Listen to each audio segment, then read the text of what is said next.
Hello my dear student, मैं मनोज शर्मा आपके अपने YouTube channel maths planet institute पर आपका हार्दिक स्वागत करता हूं। हमने अब तक कॉम्प्लेक्स एनालिसिस में टेलर प्रमेय, लॉरेंट प्रमेय और लोवेल प्रमेय कर लिया। अब आज के लेक्चर में हम एक मोस्ट इंपॉर्टेंट थ्योरम करने वाले हैं, जिस थ्योरम का नाम है मैक्सिमम मॉडुलस थ्योरम, महत्तम मापांक प्रमेय। वो भी एग्जाम की दृष्टि से बहुत महत्वपूर्ण है। मैंने आपको बताया था पहले ही कि आपके यूनिट नंबर 3 में कितनी थ्योरम है? 4। कौन कौन सी? टेलर प्रमेय, टेलर प्रमेय है, लॉरेंट प्रमेय है और लोवेल प्रमेय, और चौथी आपकी मैक्सिमम मॉडुलस थ्योरम। तो हमारा पेपर कौन सा चल रहा है? सेकंड चल रहा है और यूनिट नंबर 3 चल रही है। तो आज के लेक्चर में हम मोस्ट इम्पोर्टेंट लेक्चर है अपना, और उसमें है हम एक थ्योरम करने वाले हैं। तो देखो, थ्योरम का नाम लिखते हैं पहले और फिर उसका स्टेटमेंट और फिर उसका प्रूफ। आपको मैंने पहले भी बताया था कि आपके थ्योरम है वो स्टेटमेंट से भी आ सकती है और आपको स्टेटमेंट उससे लिखवा भी सकती है कि भाई आपको ये बोल देंगे कि महत्तम मापांक प्रमेय का कथन लिखते हो, इसको प्रूफ कीजिए, या आपको डायरेक्ट स्टेटमेंट लिखा हुआ भी आ सकता है। ठीक है, तो स्टार्ट करते हैं। देखो आज का लेक्चर, महत्तम मापांक प्रमेय, महत्तम मापांक प्रमेय। और जिन्होंने हमारा चैनल अभी तक सब्सक्राइब नहीं किया वो चैनल को सब्सक्राइब कर लें। Maximum modulus theorem, maximum modulus theorem, महत्तम मापांक प्रमेय। ये कब कब आई हुई है? देखो, 2002 में, 3 में, 5 में, 8 में और 17 में। इतने साल में ये थ्योरम आ चुकी है, तो इसलिए इम्पोर्टेंट थ्योरम है।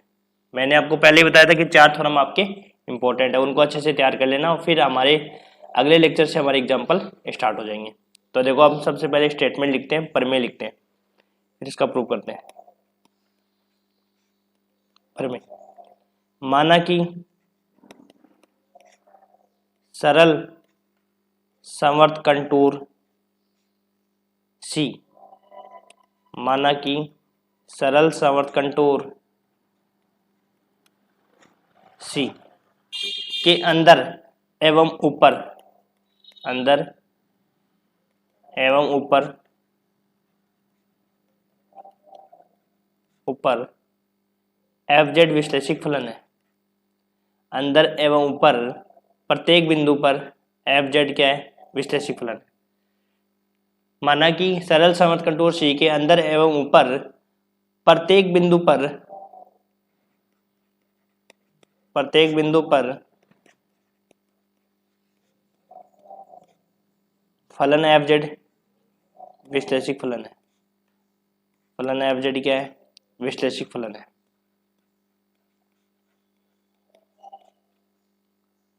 अंदर एवं ऊपर एफ जेड क्या है?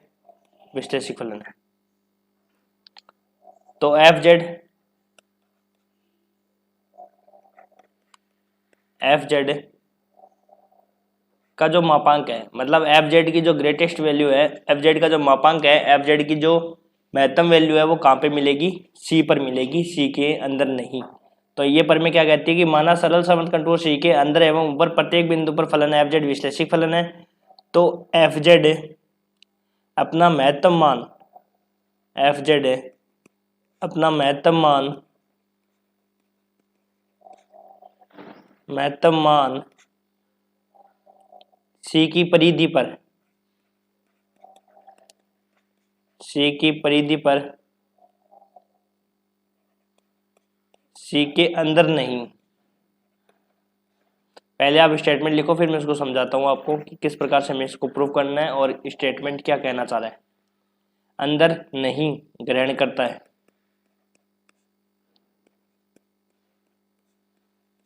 करता है जब तक कि फलन एफ जेड अचर फलन ना हो, अचर फलन ठीक है, इसका एक स्टेटमेंट और है, उसको भी लिख लेते हैं, और लगा के लिखो। एग्जाम में आपके ये भी पूछा जा सकता है और ये भी आपको दिया हुआ आ सकता है। ठीक है, और लगा के लिखते हैं। देखो, माना कि सरल समर्थ कंटूर सी के अंदर, माना कि सरल समर्थ कंटूर सी के अंदर, माना कि सरल समर्थ कंटूर सी के अंदर, सरल समर्थ कंटूर सी के अंदर एवं ऊपर, अंदर एवं ऊपर के प्रत्येक बिंदु पर, ऊपर के प्रत्येक बिंदु पर एफ विश्लेषिक फलन है। प्रत्येक बिंदु पर फलन एफ विश्लेषिक फलन है।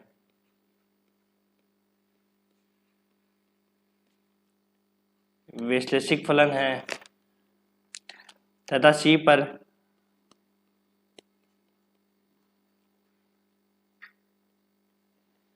एफ का मापांक लेस देन एम, तो सी के अंदर प्रत्येक बिंदु पर, सी के अंदर प्रत्येक बिंदु पर एफ का जो संख्यात्मक मान है वो लेस देन किससे है, एम से लेस देन है। Sorry, F less than M है।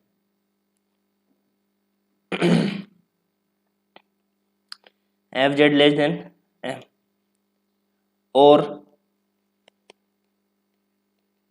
यदि सी के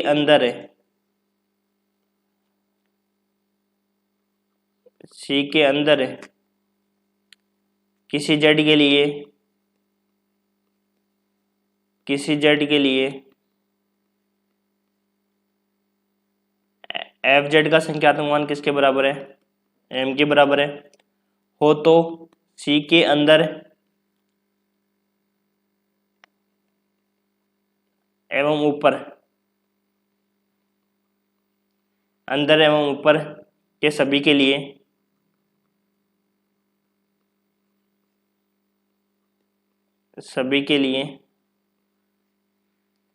एफ का संख्यात्मक मान किसके बराबर होगा, एम के बराबर होगा। ये अपनी थ्योरम कह रही है। तो एक बार मैं आपको इस थ्योरम का स्टेटमेंट समझा देता हूँ और फिर हम किस प्रकार से इसको प्रूफ करेंगे वो चीज़ भी बता देता हूँ, और फिर हम इसको लिखना स्टार्ट करेंगे। तो देखो, सबसे पहले आपको दे रखा है कि इस थ्योरम का नाम है महत्तम मापांक प्रमेय। आपको पता है कि एग्जाम में जो थ्योरम का पूछने का तरीका जो एग्जामिनर का है वो आपका इस प्रकार से रहेगा, या तो आपको क्या कहेंगे कि महत्तम मापांक प्रमेय का कथन लिखते हो इसको प्रूफ कीजिए, या आपको इन दोनों स्टेटमेंट में से कोई भी स्टेटमेंट लिखा हुआ आ सकता है। तब आपको ये पहचान करना है कि ये वाली थ्योरम का नाम क्या है और फिर आपको उसका प्रूफ लिखना है। तो देखो, महत्तम मापांक प्रमेय इसका नाम है maximum modulus theorem. Maximum modulus theorem क्या कहती है कि माना कि सरल समवर्त कंटूर सी के अंदर एवं ऊपर प्रत्येक बिंदु पर एफ क्या है, विश्लेषिक फलन है। कि कोई क्लोज कंटूर सी है, उस क्लोज कंटूर सी के अंदर भी और उसके बाउंड्री पर भी प्रत्येक बिंदु पर फलन एफ क्या है, विश्लेषिक फलन दे रखा है। तो एफ अपना संख्यात्मक मान, सॉरी एफ अपना जो मॉडुलस वैल्यू है, अपना संख्यात्मक मान है, वो महत्तम मान सी की परिधि पर है।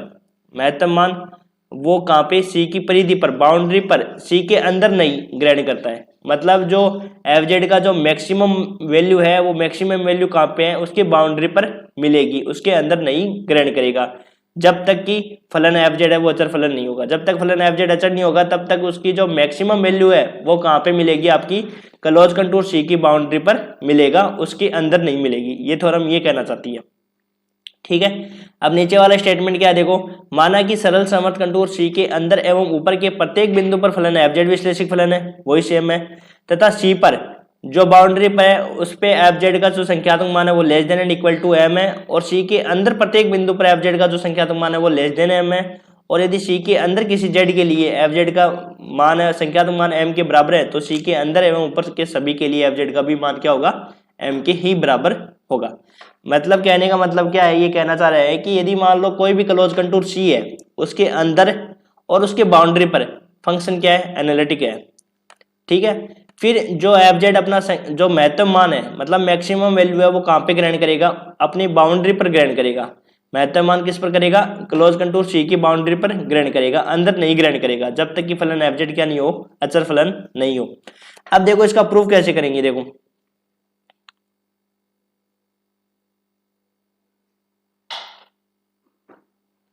तो देखो यहां समझना, इसका प्रूफ लिखते हैं हम, प्रूफ स्टार्ट करते हैं। एक बार इसको रफली समझा देता हूं। देखो कि मान लो एक क्लोज कंटूर सी है, एक क्लोज कंटूर सी है, ठीक है। इस सी के अंदर अंदर ये वाला भाग और इसकी बाउंड्री पर, ये वो जो बाउंड्री है, उस बाउंड्री पर फलन क्या दे रखा है आपको, एफ जेड दे रखा है। बाउंड्री पर एफ जेड क्या दे रखा है आपको, एनालिटिक दे रखा है, ठीक है। अब ये कह रहा है कि जो एफ जेड अपना संख्यात्मक मान है, अपना महत्तम वैल्यू जो है वो कहां पे ग्रहण करेगा, वो अपनी बाउंड्री पर, इस क्लोज कंटूर सी की बाउंड्री पर ग्रहण करेगा, ना कि वो सी के अंदर ग्रहण करेगा, जब तक कि फलन एफ जेड क्या हो, अचर नहीं होता है, ठीक है। तो देखो हम कैसे सिद्ध करेंगे, इस प्रमेय को हम विरोधाभास विधि से सिद्ध करेंगे। किस विधि से, विरोधाभास विधि से। विरोधाभास विधि को इंग्लिश में कहते हैं कॉन्ट्राडिक्शन मेथड, कॉन्ट्राडिक्शन मेथड। अब कॉन्ट्राडिक्शन मेथड क्या कहता है, कॉन्ट्राडिक्शन मेथड के अकॉर्डिंग तो अपने को इसमें क्या प्रूव करना है, इसमें ये प्रूव करना है कि एफ जेड अपना महत्तम मान, अपनी मैक्सिमम वैल्यू कहां पे ग्रहण करेगा, बाउंड्री पे ग्रहण करेगा। अपन क्या करेंगे, अपन इसको उल्टा मान लेंगे। अपन ऐसे मान लेंगे कि जो एफ जेड है वो अपना महत्तम मान कहां ग्रहण कर रहा है, अंदर ग्रहण कर रहा है। एफ जेड अपना महत्तम मान कहां ग्रहण कर रहा है, जो मैक्सिमम वैल्यू है वो सी के अंदर ग्रहण कर रहा है, सी के अंदर ग्रहण कर रहा है। अपने को प्रूफ तो क्या करना है, अपने को प्रूफ ये करना है कि जो फलन एफ जेड है, वो फलन एफ जेड अपना मैक्सिमम वैल्यू कहां पे ग्रहण करता है, क्लोज कंटूर सी की बाउंड्री पर ग्रहण करता है।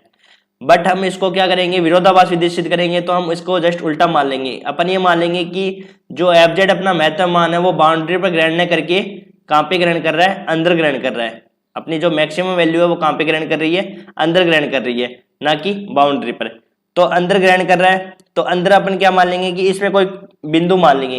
क्या मान लेंगे, अंदर कोई बिंदु पॉइंट जेड नोट मान लेंगे। जेड नोट पर इस फंक्शन की क्या है, मैक्सिमम वैल्यू है। देखो वापस समझो इसको, इस प्रमेय को हम विरोधाभास विधि से सिद्ध करेंगे, और अपन ये सिद्ध करना चाह रहे हैं कि जो फलन एफ जेड है वो अपना महत्तम मैक्सिमम वैल्यू है वो कहां पे ग्रहण करेगा, क्लोज कंटूर सी की बाउंड्री पर ग्रहण करेगा। हम इसको क्या करेंगे, जस्ट उल्टा मानेंगे। उल्टा मानने का मतलब इसको विरोधाभास विधि से सिद्ध करेंगे, और इसमें हम मानेंगे कि जो एफ जेड है वो अपना महत्तम मान कहां ग्रहण करेगा, मैक्सिमम वैल्यू अपनी इस क्लोज कंटूर सी के अंदर ग्रहण करेगा। और अंदर किसी पॉइंट, अपन अंदर के लिए अपन क्या मान लेंगे, एक पॉइंट मान लेंगे जेड नोट, ठीक है। तो हम ये लिख देंगे कि एफ जेड नोट पर ये इसकी मैक्सिमम वैल्यू है, ठीक है। अब देखो आपको पता है कि भाई एफ जेड अपना पता है कि एफ जेड में अंदर जितने भी वैल्यू है, यहां समझना मैक्सिमम वैल्यू का मतलब क्या हुआ, मैक्सिमम वैल्यू का मतलब ये हुआ कि इसमें इस क्लोज कंटूर सी के अंदर है वो जितने भी मान है उन सब में एक वैल्यू क्या है, मैक्सिमम है। मतलब इस जेड नोट पर इस फंक्शन की वैल्यू क्या है, मैक्सिमम है। यदि अपन न्यूमेरिकल नंबर्स में यदि बात करें तो इसका मान लो कि इस पॉइंट पर मैक्सिमम वैल्यू 10 है, मान लो कितनी है, 10 है। तो अब यहाँ पे यदि इसके अंदर 10 है वो मैक्सिमम वैल्यू हो गई, तो इसके अंदर और पॉइंट, जैसे मान लो और भी तो पॉइंट होंगे, जैसे Z1 Z0 Z3 ये वाले भी पॉइंट होंगे, और इन पॉइंट पर मैक्सिमम वैल्यू नहीं आएगी। इन पॉइंट पे तो सारे फंक्शन की वैल्यू क्या होगी, 10 से कम होगी, 8 हो गई, किसी पे 9 हो गई, किसी पे 7 हो गई, किसी पे 6 हो गई। तो मैक्सिमम वैल्यू का मतलब ये होता है कि वो सबसे मैक्सिमम वैल्यू है, तो इससे छोटी ही आपको सारी वैल्यू मिलेगी, ठीक है। और मैक्सिमम वैल्यू एक ही मिलती है, ये ध्यान रखना। ये नहीं कि मैक्सिमम वैल्यू 2-3 मैक्सिमम वैल्यू मिल गई, जैसे 9 भी मैक्सिमम होगी, 10 भी मैक्सिमम, ऐसे मैक्सिमम नहीं होता है। मैक्सिमम का मतलब होता है कि इन सब में जो मैक्सिमम वैल्यू है वही आपकी मैक्सिमम वैल्यू होगी, और मैक्सिमम वैल्यू क्या होगी आपकी, एक ही होगी, ठीक है।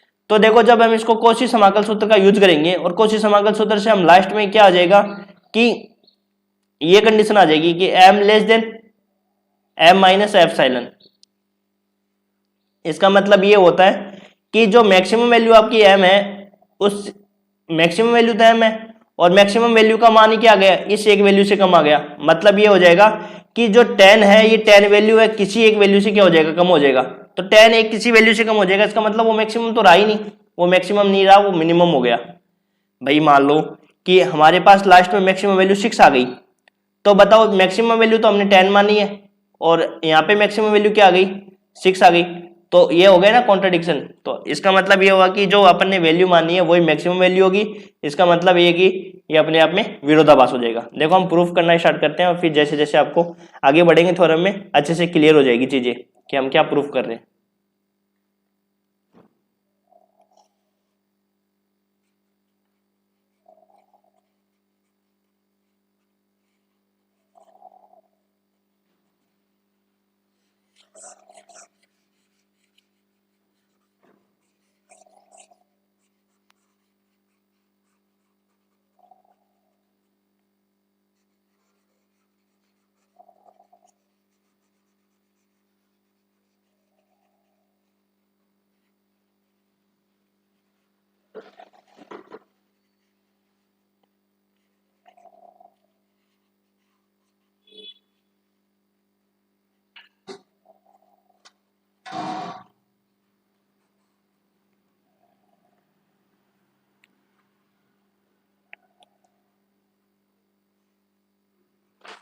देखो लिखना स्टार्ट करते हैं।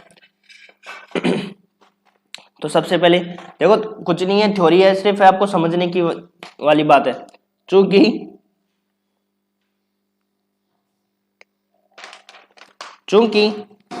एफ जेड एक विश्लेषिक फलन है, चूंकि एफ जेड एक विश्लेषिक फलन है, वो आपको दिया हुआ है, चूंकि एफ जेड एक विश्लेषिक फलन है,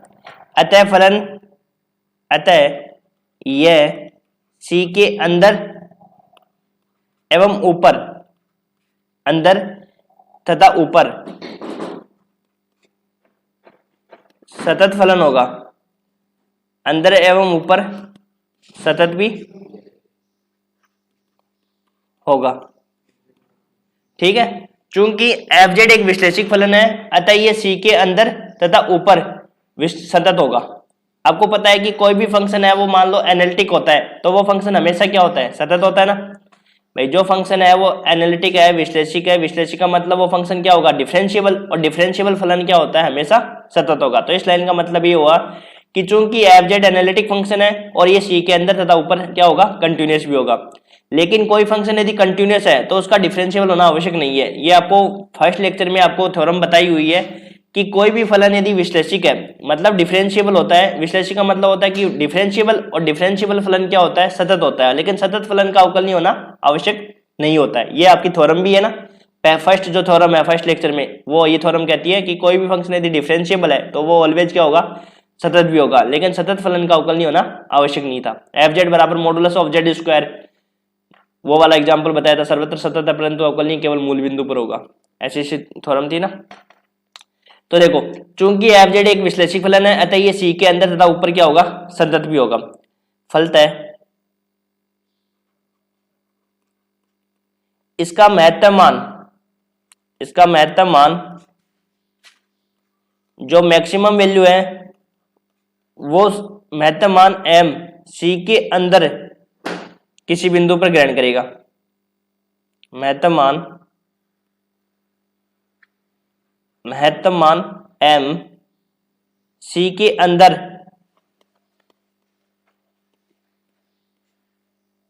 या ऊपर के किसी बिंदु पर ग्रहण करेगा।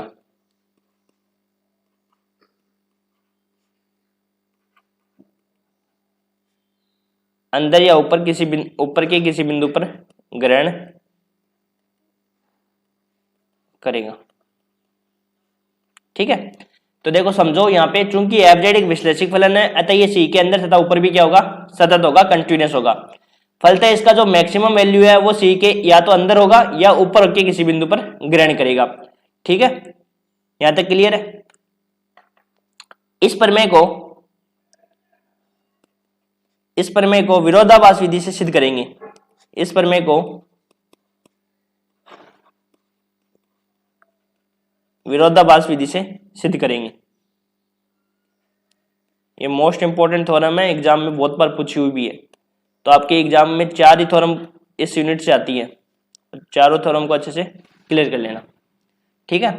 तो यहाँ से हमने क्या कर लिया, चूंकि एफ जेड एक विश्लेषिक फलन है तो विश्लेषिक का तो सतत होगा, और तो इसके अंदर बाद में इसका मैक्सिमम वैल्यू है एम, वो सी के अंदर या ऊपर किसी बिंदु पर ग्रहण करेगा, और इस प्रमेय को हम किस विधि से सिद्ध करेंगे, कॉन्ट्राडिक्शन मेथड से सोल्व करेंगे।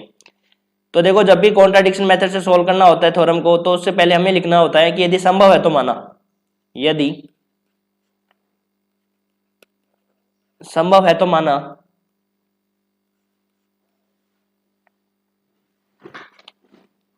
यदि संभव है तो माना,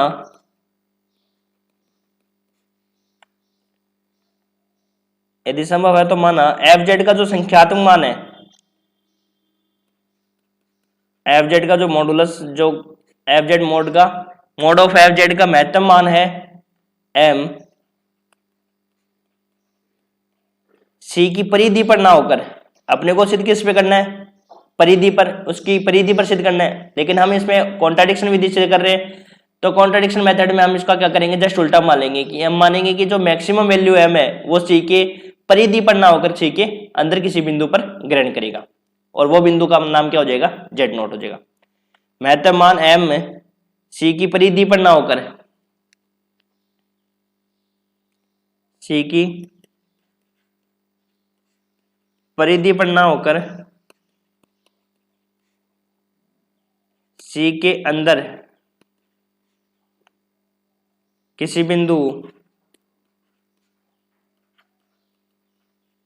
जेड नोट पर ग्रहण करेगा।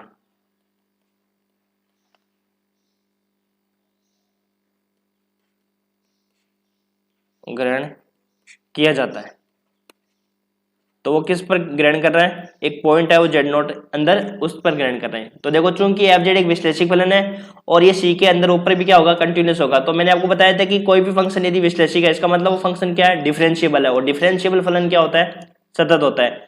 तो इसका जो मैक्सिमम वैल्यू है वो सी के अंदर या ऊपर किसी बिंदु पर ग्रहण करेगा, लेकिन हम इस प्रमेय को विरोधाभास विधि से सिद्ध कर रहे हैं। तो विरोधाभास विधि से सिद्ध करने के लिए क्या करेंगे, यदि संभव है तो माना एफ जेड का जो मैक्सिमम वैल्यू है वो मैक्सिमम वैल्यू सी की परिधि पर ना होकर सी के अंदर किसी बिंदु जेड नोट पर ग्रहण किया जाता है, अर्थात एफ जेड नोट का संख्यात्मक मान किसके बराबर हो जाएगा, एम, और जहां पे जेड नोट है वो सी के अंदर का कोई बिंदु है, जेड नोट सी के अंदर कोई बिंदु है।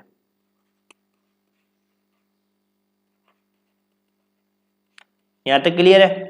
हमें सिद्ध करना है कि जो एफ जेड का जो महत्तम मान है, मैक्सिमम वैल्यू है, वो कहां पे है, सी की परिधि पर है, लेकिन हम इसको विरोधाभास विधि सिद्ध कर रहे हैं। तो इसमें क्या मानेंगे कि जो एफ जेड का जो संख्यात्मक मान है, जो मैक्सिमम वैल्यू है, वो कहां पे है, उसके अंदर है, और अंदर किसी पॉइंट जेड नोट पर ग्रहण किया जाता है। तो F Z note equal to क्या हो जाएगा, एम के बराबर हो जाएगा, F Z note equal to M के बराबर, जहां जेड नोट है वो सी का कोई बिंदु है, ठीक है। अब देखो, माना कि सी के अंदर, इस क्लोज कंटूर सी के अंदर एक सर्किल मान लेंगे, सी के अंदर C1 कोई वर्त है, C1 क्या है, वर्त है, जिसका केंद्र, जिसका सेंटर क्या मान लेंगे, जेड नोट,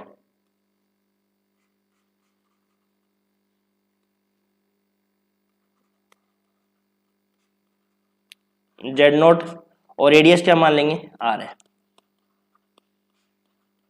अब देखो इस क्लोज कंटूर सी के अंदर एक सर्किल मान लेंगे C1, जिसका सेंटर तो क्या है, जेड नोट है, और रेडियस क्या है, आर है। अब आपको पता है कि जेड नोट सेंटर हो गया, रेडियस आर है, तो कौशी समाकल सूत्र लगा सकते हैं। तो कौशी समाकल सूत्र से क्या हो जाएगा, अतः कौशी समाकल सूत्र से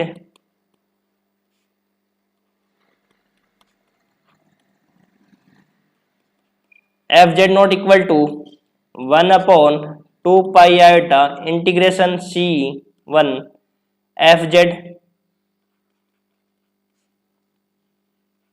upon Z minus Z note D Z, इसको मान लेंगे समीकरण संख्या 1 है।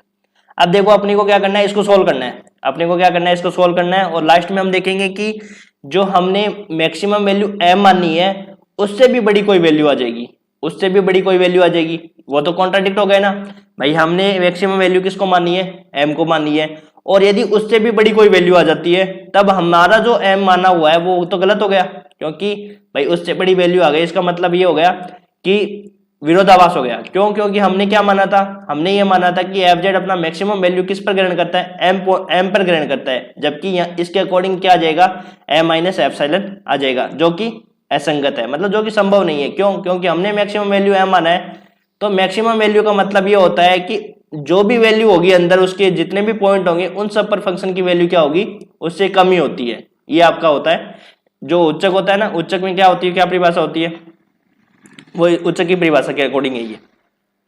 तो हम क्या करेंगे, दोनों तरफ मापांक लेने पर, दोनों तरफ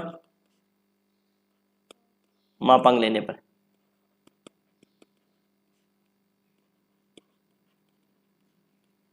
तो यहां से हम मापांक लेंगे, एफ जेड नोट का मापांक इक्वल टू 1/2 पाई आयोटा का मापांक C1 F Z upon Z minus Z note D Z.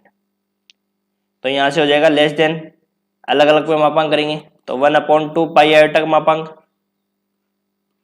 Integration C1 F Z पे मापांक और जेड माइनस जेड नोट पे मापांक और डी जेड पे मापांक। ठीक है, तो यहां देखो इसके आगे क्या करेंगे। अब देखो आपको पता है कि 1/2 पाई आयोटा पर मापांक, 2 पाई आयोटा पर मापांक किसके बराबर होता है, 2 पाई के बराबर है, और एफ जेड है वो किसके बराबर हो जाएगा, देखो यहां समझना, चूंकि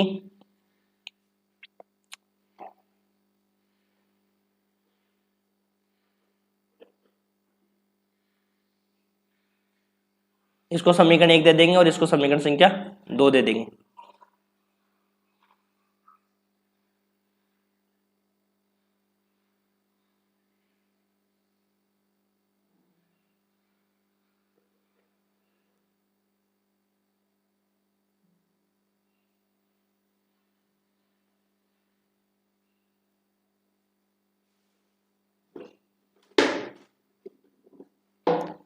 समीकरण संख्या 2,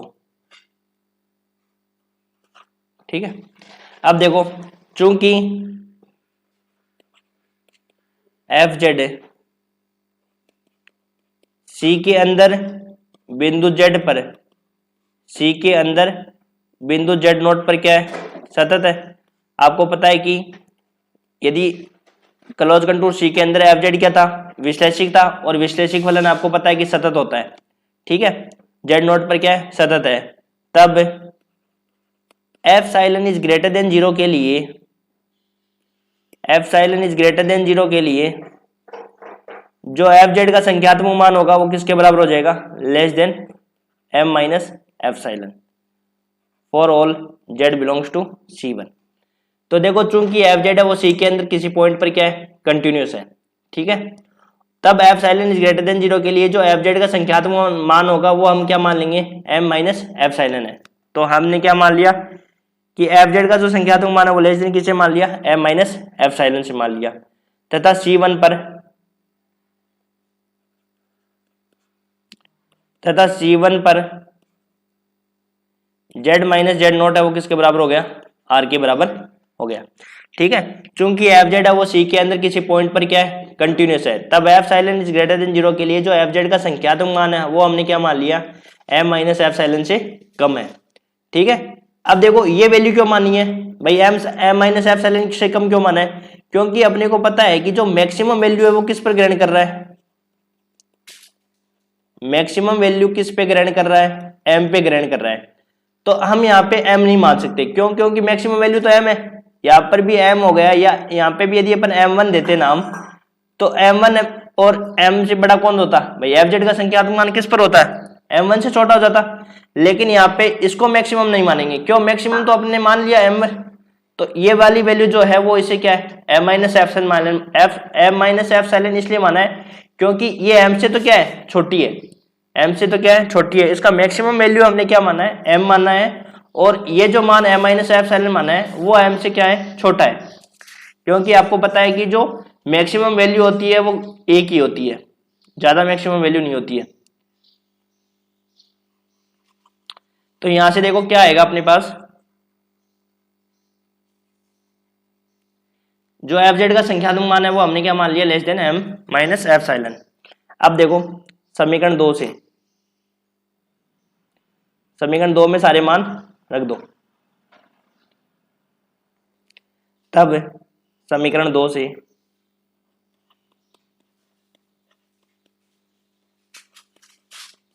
से क्या हो जाएगा, F Z note less than 1/2 pi, iota का मापांक क्या होता है 1/2 पाई, और एफ जेड का जो संख्यात्मक मान है वो क्या है, M minus epsilon upon R integration C1 dz। ठीक है, अब बताओ इसमें क्या आएगा, ये तो बताया हुआ ना, इंटीग्रेशन C1 dz की वैल्यू क्या होगी, वर्त C1 की परिधि के बराबर, और वर्त C1 की परिधि क्या है अपने पास, सर्किल की जो परिधि होती है वो किसके बराबर होता है 2πr, यही तो होता है। और यहाँ पे सर्किल की रेडियस C1 की रेडियस ली जाएगी, तो C1 की रेडियस अपने पास क्या है, एक ऐसा सर्किल माना था ना C के अंदर C1 जिसका सेंटर तो Z नॉट है और रेडियस क्या थी R थी, तो इसका मान हो जाएगा 2πr। तो यहां से देखो वैल्यू क्या हो जाएगी 1 लेस देन 1/2 पाई m minus epsilon upon r into में 2πr, इंटू में 2πr। तो एफ जेड नोट का जो संख्यात्मक मान है वो किसके बराबर आ गया 2πr से, तो 2πr कैंसिल और r से r कैंसिल, तो इसका मान क्या आ गया less than m minus epsilon. जो एफ जेड नोट का जो संख्यात्मक मान है वो लेस देन किससे आ गया m माइनस एप्सिलॉन से, और आपको पता है कि एफ जेड नोट की वैल्यू क्या है m। अब यहां समझना, देखो यहां पे समझने वाली बात है, हमने सबसे पहले इस क्लोज कंटूर सी में जो मैक्सिमम वैल्यू है वो कितनी मानी है m मानी है। अब इस जो समीकरण है अपने पास आई है m is less then epsilon, m minus epsilon, epsilon जहां पे क्या है ग्रेटर देन, देखो एप्सिलॉन एक पॉजिटिव नंबर होता है और अपनी इच्छा से लिया जाता है, कोई भी जैसे 0.001 सबसे छोटी धनात्मक संख्या होती है। ठीक है, तो देखो इस चीज का मतलब क्या हुआ कि हमने सबसे पहले जो मैक्सिमम वैल्यू माननी है वो क्या माननी है m है, मैक्सिमम वैल्यू क्या माननी है m मान। अब इसके अकॉर्डिंग क्या कह रहा है कि जो मैक्सिमम वैल्यू से भी ज्यादा बड़ी कोई मैक्सिमम वैल्यू आ गई, भाई इसका मतलब ये हुआ ना कि इसके अकॉर्डिंग जो मैक्सिमम वैल्यू है वो क्या आई है m माइनस एप्सिलॉन, भैया उसके लिए तो m क्या हो गया छोटा हो गया और m माइनस एप्सिलॉन क्या हो गई बड़ी वैल्यू हो गई, m is less then epsilon, हमने मैक्सिमम वैल्यू मानी m और इसके अकॉर्डिंग जो मैक्सिमम वैल्यू आ गई m माइनस एप्सिलॉन। ये तो हो ही नहीं सकता क्योंकि हमने क्या माना है भाई मैक्सिमम वैल्यू m मान ली और इसके according maximum value m minus epsilon हो गया, ये तो विरोधाभास हो गया। क्यों, क्योंकि हमने जब इसको फलन एफ जेड को, जो फलन एफ जेड है उसका मैक्सिमम वैल्यू हमने क्या कहाँ माना था अंदर माना था, लेकिन जो एफ जेड है वो अपना मैक्सिमम वैल्यू कहाँ पे ग्रहण करेगा परिधि पर ग्रहण करेगा। कॉन्ट्राडिक्शन इसलिए आया क्योंकि हमने पहले इस चीज को ही क्या माना है गलत माना है और गलत के अकॉर्डिंग गलत आ गया। तो इसका मतलब ये हुआ कि जो कि असंगत है, जो कि असंगत है, क्योंकि इसके अकॉर्डिंग जो मैक्सिमम वैल्यू आई है वो m माइनस एप्सिलॉन आई है और अपने अकॉर्डिंग जो मैक्सिमम वैल्यू अपन ने क्या मानी थी m मानी है, इसलिए इसमें क्या आ गया विरोधाभास आ गया जो कि असंगत है, जो कि असंगत है।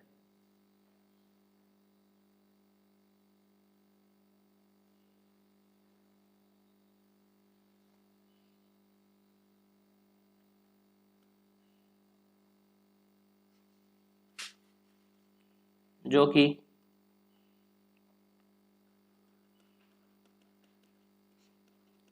असंगत है, चूंकि m का मान जो है वो m माइनस एप्सिलॉन से बड़ा नहीं हो सकता, कम या बराबर नहीं हो सकता, चूंकि m का मान m माइनस एप्सिलॉन से कम या बराबर नहीं हो सकता।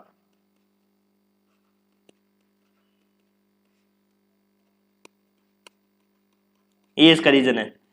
जो कि असंगत क्यों हुआ है कि जो हमने मैक्सिमम वैल्यू मानी है वो तो m मानी है, लेकिन इसके अकॉर्डिंग जो मैक्सिमम वैल्यू आ गई वो m माइनस एप्सिलॉन आ गई, आपको पता है कि मैक्सिमम वैल्यू तो क्या हो सकती है भाई, मैक्सिमम वैल्यू हमने m मानी है तो उससे मैक्सिमम बड़ी वैल्यू को नहीं आ सकती, तो ये लिखा है जो कि असंगत है, चूंकि m का मान m माइनस एप्सिलॉन से कम या बराबर नहीं हो सकता, क्योंकि m खुद एक क्या है, मैक्सिमम वैल्यू है, तो मैक्सिमम वैल्यू इससे कम नहीं हो सकता, जो कि असंगत है, चूंकि m का मान m माइनस एप्सिलॉन से कम या बराबर नहीं हो सकता, अतः हमारा मानना गलत है।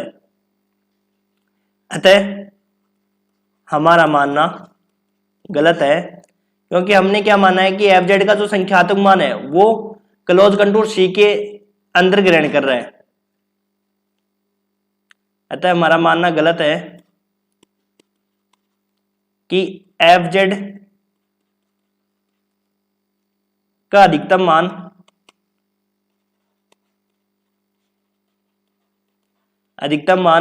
m सी के अंदर किसी बिंदु पर ग्रहण कर सकता है। यही तो माना था हमने, कि हमने क्या माना था कि सी के अंदर ही एफ जेड का अधिकतम वैल्यू है।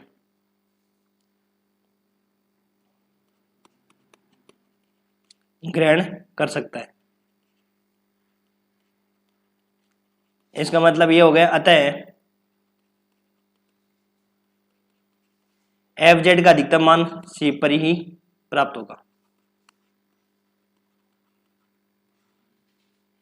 जो एफ जेड की जो मैक्सिमम वैल्यू है वो कहां पे होगी, सी की परिधि पर ही होगी, सी पर ही प्राप्त होगा।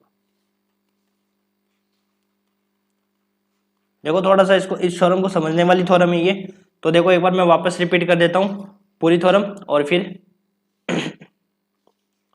इस लेक्चर को खत्म करते हैं।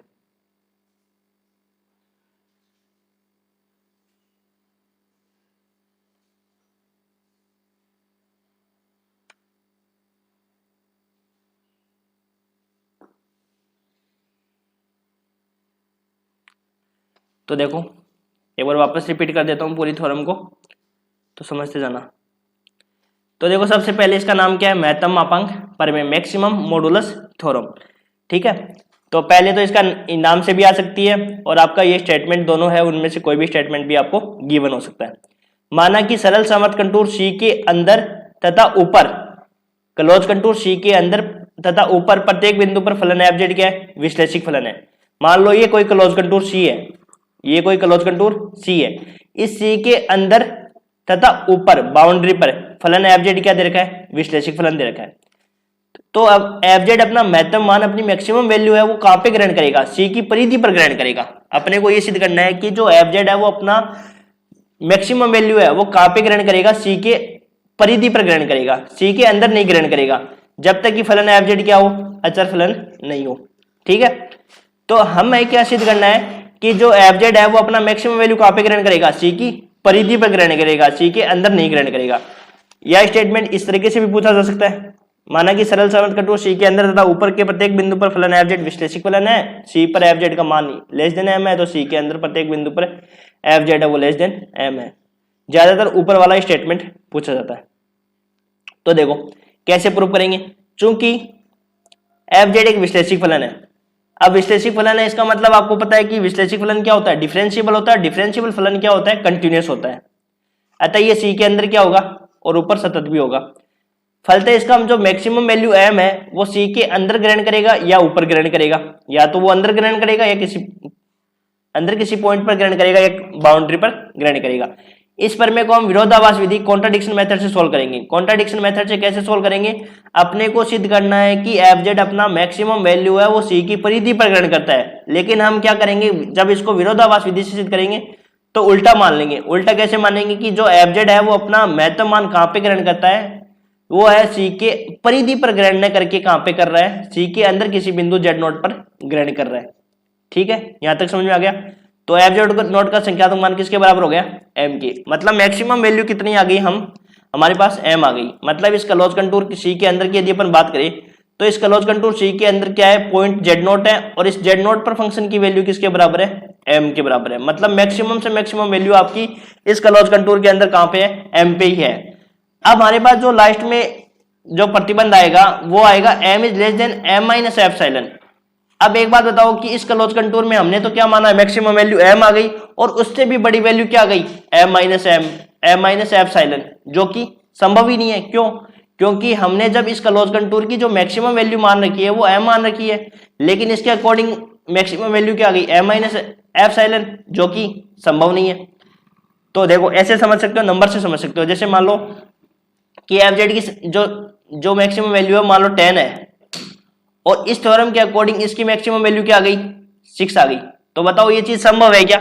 नहीं है। क्यों? क्योंकि हमने जो मैक्सिमम वैल्यू मानी है वो तो 10 है, जबकि इसके अकॉर्डिंग मैक्सिमम वैल्यू 6 है, जो कि पॉसिबल ही नहीं है। क्योंकि जो m है वो m का मान है वो, ये बताओ कि जो 10 है वो 6 से कम या बराबर हो सकता है क्या? नहीं हो सकता। तो इसी प्रकार m है वो m माइनस एप्सिलॉन से कम या बराबर नहीं हो सकता है। वही मैंने आपको नीचे लिखाया है थ्योरम में। तो हमने अब देखो C के अंदर मान लो कोई C1 कोई पॉइंट है, ठीक है, जिसका सेंटर क्या मान लिया, z नोट है और रेडियस क्या है, r है। तो हमने यहाँ पे क्या लगा दिया, कॉची समाकल सूत्र लगा दिया। तो कॉची समाकल सूत्र से F Z note equal to क्या हो गया, 1/2 pi iota integration C1 F Z upon Z minus Z note D Z. दोनों तरफ हमने क्या ले लिया, मापांक ले लिया। यहां तक आपके समझ में आ गई समीकरण संख्या 2। अब समझना, देखो आगे।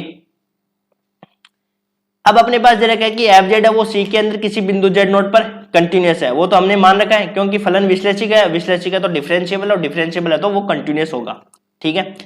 तब एप्सिलॉन इज ग्रेटर देन 0 के लिए एफ जेड का जो संख्यात्मक मान है वो हमने क्या माना है, m माइनस एप्सिलॉन। अब बताओ कि मैक्सिमम वैल्यू m है, उससे कम ही मान सकते हैं हम वैल्यू। भाई m माइनस एप्सिलॉन का मतलब क्या है कि एप्सिलॉन आपका धनात्मक पॉजिटिव नंबर है, धनात्मक पॉजिटिव है, पॉजिटिव नंबर है ना, और इसकी मान लो जैसे 0.001 है। तो ये जो m है मान लो 10 है अपने पास m का मान, और 10 में से मान लो 0.001 घटाएंगे तो समथिंग कुछ बचेगा, मान लो 1 ले लो चाहे मैक्सिमम से मैक्सिमम, तो 9 की समथिंग मान लो।